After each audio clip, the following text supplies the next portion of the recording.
tó lẹ̀mí wa tó ní ogun tá ni. A sì wà pẹ̀lú ọ̀kan nínú àwọn ìníjú àti ikọ̀ Elédùmarè. Àwọn náà ni Apostle Adéníyì S. David ọmọ aláyọ̀ tó gbàyé ń pè ní lẹ́sẹ̀kẹsẹ̀. Àwọn ìdásílẹ̀ ìjọ Eschatos Apostolic Faith Salvation Ministry tó wà ní ìpínlẹ̀ Èkó ń bí. Bàbá ká tó wọnú ètò ẹ bá kí àwọn ojú tó ń wà kárí ayé. Orúkọ Jésù. Ọlọ́run á gbé ọ̀gá gba ọpẹ́ wa. Ògo ni fún ọ Jésù. Gbogbo ẹni tó ń gbọ́ mi báyìí ara ò ní ní yín. Ẹ ó sì ráàánú gbà. Mo kí gbogbo ènìyàn pátápátá níbi gbogbo tí ẹ ti ń gbọ́ mi. Ìjì ayé ò ní gbé wa lórúkọ Jésù. Yóò sì dára fún wa. Yóò dára fún wa. Bàbá a kú ọjọ́ mẹ́ta. Ọjọ́ mẹ́ta ni. A rí pé ìgbà tá a sọ̀rọ̀ nínú ìjọ yìí láàs a sọ ọ̀pọ̀lọpọ̀ ọ̀rọ̀ nípa orílẹ̀-èdè yìí. Bẹ́ẹ̀ la sọ̀rọ̀ nípa àwọn ọba aláyé wa, pàápàá Aláàfin tìlú Ọ̀yọ́ ọba Abdulhakeem Abímbọ́lá Ọ̀wọ́adé Ẹlẹ́wùẹ̀tù Aláàfin tìlú Ọ̀yọ́. Ìgbà tá a sọ̀rọ̀ yẹn wọn tí ṣèwúyè rárá tẹ́ fi sọ àwọn ọ̀rọ̀ kan nípa bàbá yìí pé kí wọ́n ṣọ́ra kí wọ́n ṣe báyìí kí wọ́n ṣe báyìí. Ó dàbí ẹni sí èèyàn ní gbẹ́rẹ́ pàkọ́ ọ̀rọ̀ tẹ́ sọ́ngbà yẹn. So fún àwọn tí wọ́n wò nígbà yẹn jẹ́ pípa àkọ́kọ́ tó máa bá ń pàdé nì bẹ́ẹ̀ ká padà síbi ọ̀rọ̀ yẹn díẹ̀ kẹ́ tó wá sọ̀rọ̀ nípa ipò tí bàbá náà wà ní èní báyìí. Lórúkọ Jésù ti dára fún wa. Ògo fún Ọlọ́run lókè ọ̀run. Ní ìgbà yẹn mo sọ wípé kó tó pé bí ọdún mẹ́ta àwọn ìṣẹ̀lẹ̀ kan máa ṣẹlẹ̀. So mo kàn ra pa lówe ṣùgbọ́n nígbà náà pé àwọn ló máa pé kò sẹ́ni tó àwọn ló máa gba ipò yẹn. Kò sẹ́ni tí ó gbà lọ́wọ́ wọn. So fún ògo Ọlọ́run ìjà yóò ní gbé wa. Ẹ rí i pé àwọn ìṣẹ̀lẹ̀ yẹn ó ti ń ṣẹlẹ̀ bí bàbá yẹn ti dé kò tiẹ̀ tí ì pé ọdún mẹ́ta yẹn rárá. So mo kàn rárá rí nígbà yẹn pé kó tó pé ọdún mẹ́ta àǹfààní sì wà púpọ̀. Gẹ́gẹ́ mo rí àwọn kankan bí àwọn èèyàn ti ń sọ pàápàá lórí bàbá yẹn. Tá a bá wò ọ̀pọ̀lọpọ̀ nǹkan tí àwọn èèyàn ń sọ nínú ẹ̀mí ọ̀tọ̀ ni bó ṣe rí. Nítorí pé Olúwa ti máa ń sọ nǹkan gbà míì fún èèyàn ṣùgbọ́n irú ipò tó fẹ́ gbà yẹn kò sí ẹnìkan náà láyé bóyá ìlàkọjá kan àbí kejì kì í sí fún. Kó tó pé ìgbà báyìí kò tí ì pé ìgbà yẹn o.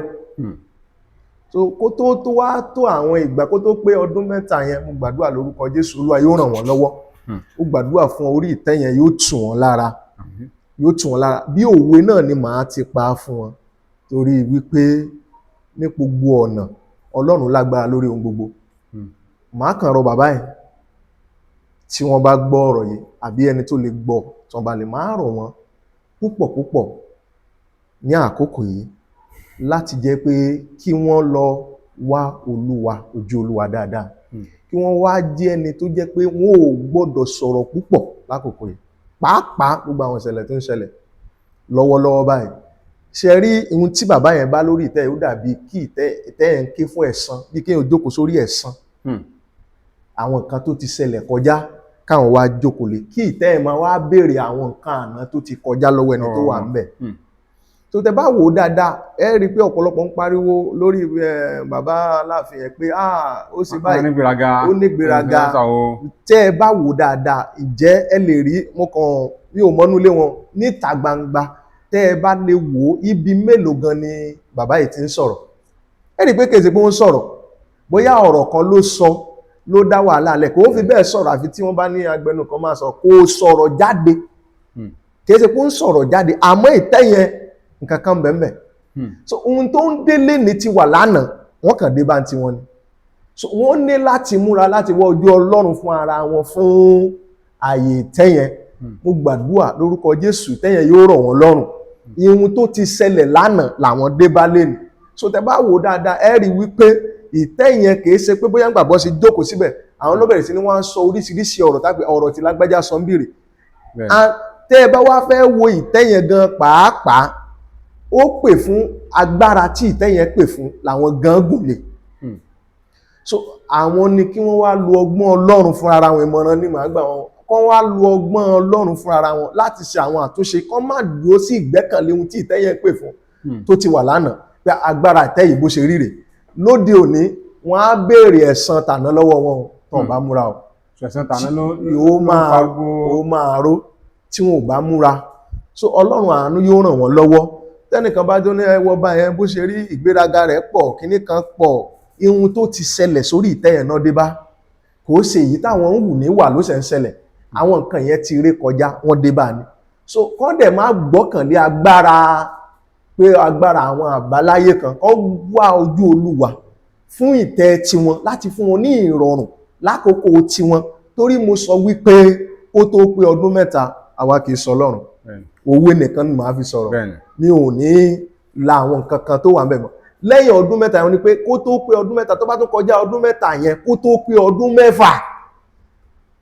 Bí mo ti kó tó pé ọdún mẹ́fà, tí wọ́n bá fi lè la àlà kọjá ọdún mẹ́ta àkọ́kọ́ yìí kọjá, á rọra tutù díẹ̀, á tún fẹ́ síbi tí Ọlọ́run tó bá wá tún wá lè la ọdún mẹ́ta yẹn kọjá wọ orí ọdún mẹ́fà, ìtẹ́ bàbá yìí ó tura débi pé gbogbo àwọn tó ti gàn wọ́n á padà máa pé irú ọba wọlé.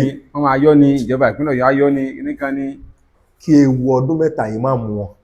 Àdúrà kan tí màá gbà ní mo dẹ̀ gbàdúrà lórúkọ Jésù, ìtẹ́ wọn yóò rọrùn. Ṣùgbọ́n solution wà tó máa lè ṣe. Kí ni solution sà?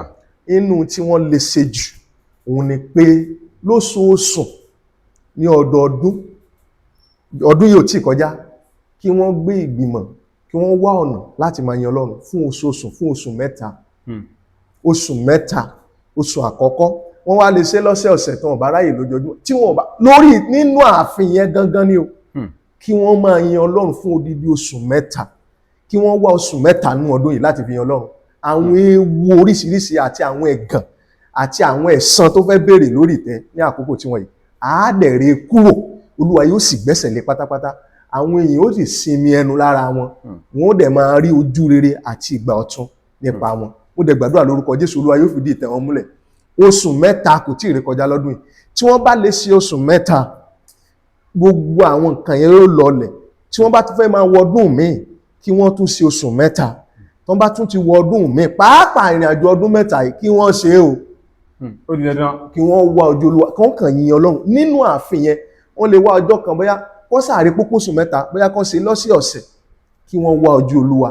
Tí wọ́n bá ti ń parí rẹ̀, kọ́kàn fún àwọn èèyàn ní ọrẹ tágbára wọn nínú ààfin yẹn, kí wọ́n wá ojú Olúwa, kọ́kàn yin Ọlọ́run, kọ́ gbé ìyìn kalẹ̀, kọ́ gbé yíyin Ọlọ́run kalẹ̀ sínú ààfin yẹn fún odidi oṣù mẹ́ta. Tó bá lè ṣe lọ́sẹ̀ yìí, wọ́n lè stop. Tó bá ṣe lọ́sẹ̀ kejì, kó sáà pé oṣù mẹ́ta nínú ìrìn àjò ọdún yìí. Tó bá tún ti mú ọdún míì, kí wọ́n tún ṣe bẹ̀. Ìtẹ́ wọn yóò sì lálàáfíà, ayé yóò dẹ̀ fún wọn ní ìsinmi, lórúkọ Jésù yóò sì dára fún wọn. Òun náà ni ẹ ń gbọ́ ìkìlọ̀ ilé nínú ẹ̀mí ló ti wá, kò ń ṣe ìkìlọ̀ ara. Wọ́n ní kí bàbá kí wọ́n kíyèsára pé ohun tó ń ṣẹlẹ̀ òun ṣẹjọ́ wọn pé bí ẹni ká béèrè ohun tí èèyàn máa ń pa ẹ̀ bí ká máa béèrè lọ́wọ́ ẹni. Òun náà ni nǹkan tó ń ṣẹlẹ̀. Ṣùgbọ́n ọ̀nà àbáyọ wà, òun náà ni pé kán súnmọ́ Ọlọ́run, kẹ́dẹ̀ máa yin Ọlọ́run ní gbogbo. Bàbá ká tún máa lọ, nọ́mbà àwọn èèyàn lè pè sí ẹni tó fẹ́ gbàmọ̀ràn, tó fẹ́ gba ìtọ́sọ́nà, tó fẹ́ gba ìtúsílẹ̀, nọ́mbà náà lè pè sí. 090 18 43 17 16. Ẹ máa ń pè lẹ́ẹ̀kan sí. 090 18 43 17 16. Wọ́n náà lẹ́sìn pé látẹnu bàbá lẹ́sẹ̀kẹsẹ̀, ìwọ náà pè wọ́n fún ìtúsílẹ̀, ìgbaninímọ̀ràn, ìdánilẹ́kọ̀ọ́ àti bí a ṣe lè gbé ìgbé ayé Kìrìsìtẹ́nì gidi. Mo nígbàgbọ́ pé wọ́n á gbé, wọ́n á sì là ẹ́, wọ́n á tó ẹ sọ́nà jẹ́ pé o kò fi ní parun ní ayé. A tún ní ẹja padà wájọ́ mi, ire o.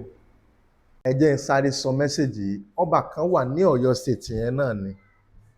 Kìrìsìtẹ́nì ni ọba yẹn gbà lórí ìtẹ́. Àwọn awuyewuye kan wà pẹ̀lú àwọn kan. Mo rí nǹkan kan sí wọn. Mo rí wípé ọba yẹn jókòó sáàfin, wọ́n wá jókòó sí ọwọ́ ọ̀ta. Géètì ńlá kan wá wà ńbẹ̀. Géètì ńlá yẹn, mo wá rí pé àwọn kan wọlé sí ẹnu géètì, wọ́n bá ẹnu géètì yẹn wọlé sínú ààfin yẹn, àwọn sì jókòó síta. Ìgbà tí màá rí tí àwọn yẹn wọlé, mo rí ètò ohun tí àwọn yẹn fẹ́ lọ ṣe, ó dàbí kí èèyàn fẹ́ ṣìyàn ní jàǹbá. Mo kàn rí pé ọba yẹn pariwo ní ìta pé àwọn wo ló wọlé sínú ààfin yẹn. àwọn wo ló wọlé tó jẹ́ pé àwọn èèyàn dẹ̀ kó ewu wọlé ni. Mo gbàdúrà lórúkọ Jésù ewu burúkú kò ní mú wọn, kí wọ́n kíyèsára kán dẹ̀ jẹ́ aládùúà wípé gbogbo àwọn tó ń gbé ìgbìmọ̀ búburú láti fẹ́ wọlé sí wọn lára kán kíyèsá àwọn tí ń súnmọ́ wọn gan, àwọn tí wọ́n ń súnmọ́ wọn pàápàá ní ààfin, kán jọ̀ọ́ lórúkọ Jésù ọ̀tá ò ní mú wọn. Mo rí i pé nǹkan yẹn ṣẹlẹ̀ débi pé ayé fẹ́ máa gàn wọ́n wípé Ọlọ́run kankan báyìí ló mú, kankan báyìí ló mú, a sọ fún kọ̀tán ojú padà tì í. Mo gbàdúrà ojú ò ní tì wọ́n. Pàápàá ìdí tí ó jẹ́ kí n sọ mẹ́sẹ̀jì yìí ni torí wípé bí wọ́n ṣe gbà wọ orí ìtẹ́ tí àwọn kan tó jẹ́ kìrìsìtẹ́nì, táwọn kan pé kò yẹ kí kìrìsìtẹ́nì, ó yẹ kí kìrìsìtẹ́nì kó jẹ ọba aládé, kò sí nǹkan kan tó burú jù ńbẹ̀. Mo gbàdúrà lórúkọ Jésù yóò dára fún wọn. Mo pa á lówe ni mi ò ní ẹni yẹn ẹ fẹ́ dárúkọ orúkọ ọbaláyé náà, dárúkọ ọbaláyé yẹn, ṣùgbọ́n kí wọ́n kíyèsára fún àwọn tí ń wọlé sí wọn láti bá wọn ṣe pọ̀, kí wọ́n kíyèsára ìjì tí ó jà wọ́n tí ó fi di ẹni ẹ̀gàn àbí tí wọ́n fi padà fi wọ́n ṣẹ̀sín pé kò á tán bí. Mo gbàdúrà lórúkọ Jésù kò ní jà wọ́n, àánú Ọlọ́run yóò dẹ̀ ṣiṣẹ́ fún wọn. Ọmọ ẹ̀mí làwọn náà, mo gbàdúrà lórúkọ Jésù Olúwa yóò dìtẹ̀ wọn mú, ayé ò ní já wọn bọ́. God bless you sir, ó ti dára fún wa lórúkọ Jésù. ó ti dára fún gbogbo wa, ẹ jẹ́ máa lọlé wa.